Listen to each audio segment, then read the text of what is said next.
अब तलाकशुदा महिलाओं को उनके पतियों द्वारा 4,000 रुपए दिए जाएँगे। सुप्रीम कोर्ट ने एक इसके लिए आदेश भी जारी कर दिया है। इसी पर बातचीत करने के लिए हमारे साथ समाजवादी पार्टी के पूर्व सांसद एसटी हसन साहब मौजूद हैं। उनसे जानेंगे कि उनकी क्या प्रतिक्रिया इस निर्णय को लेकर है। थोड़ा-सा देखिए, तलाक़ें पहले भी होती थी और अब भी होती हैं।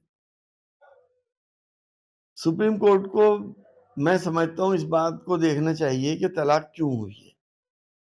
कभी-कभी हस्बैंड और वाइफ में बिल्कुल नहीं बनती।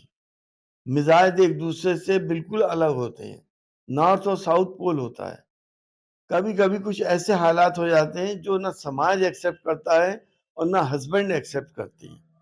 ऐसे हालात में आदमी तलाक अगर दे देता है, तो क्या उन हालात में भी भत्ता सुप्रीम कोर्ट दिलवाएगा, चाहे गलती किसी की भी हो? अगर अगर वाइफ से गलतियां हो रही हैं, अगर वाइफ किसी की करप्ट है, वाइफ रिगार्ड नहीं करती है अपने हस्बैंड का और जिंदगी इनकम्पेटेबल हो जाती है और तलाक ही एक रास्ता बचता है, तो क्या फिर भी तलाक देने के बाद भत्ता देना पड़ेगा हस्बैंड को? इन बिंदुओं पे सुप्रीम कोर्ट को विचार करना चाहिए। अच्छा, एक कांग्रेस की तरफ से ट्विटर हैंडल पर जो है वो पोस्ट किया गया है जिसमें एक नेता का फोटो है जिसमें से सर गायब है और उस पे लिखा हुआ है गायब। किस नज़रिए से देखते हैं? देखिए, उनका इशारा किधर है, ये तो मैं और आप सिर्फ एक अंदाजा लगा सकते हैं। पहलगाम में जो घटना हुई है, उसकी निंदा करने के लिए हमारे पास तो शब्द ही नहीं बचे। इस इतनी घृणित घटना जो हुई है, उससे पूरा देश गम के माहौल में जी रहा है। किसी को कोई भी खुशी मनाने का जी नहीं चाह रहा। हर वक्त आंखों के सामने वो मंजर आते हैं कि एक नवविवाहिता बच्ची अपने हस्बैंड की लाश के पास खामोश मुद्रा में बैठी है। इन हालात में हम ये समझते हैं थे कि आज इस घटना को 1 हफ्ता हो गया कि इन इन आतंकवादियों को पकड़ा जाना बहुत ज़रूरी था और इनको फांसी लगाना बहुत ज़रूरी था और इनके आकाओं को भी सबक सिखाना बहुत ज़रूरी था। लेकिन अभी तक कुछ नहीं हुआ।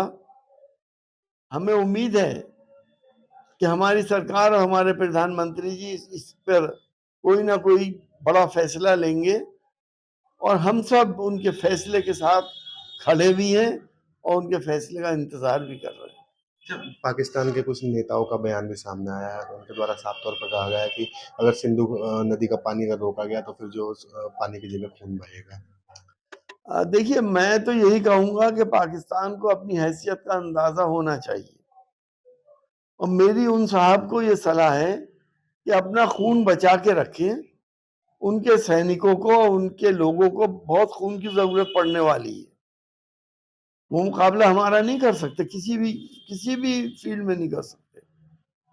अपने उस जबान को लगाम दें, हालात सुधारने की कोशिश करें और आतंकवाद से भारत का साथ मिलकर आतंकवाद को खत्म करने की कोशिश करें। ये समाजवादी के पूर्व सांसद एसटी हसन हमारे साथ थे जिन्होंने बताया साफ तौर पर कि पाकिस्तान के जो नेता हैं उनको इस तरह की बयानबाजी नहीं करनी चाहिए। अगर उनका आतंकवाद में कोई हाथ नहीं है तो भारत का साथ देना चाहिए। अपने सहयोगी के साथ रूपक त्यागी, यंग भारत न्यूज, मुरादाबाद।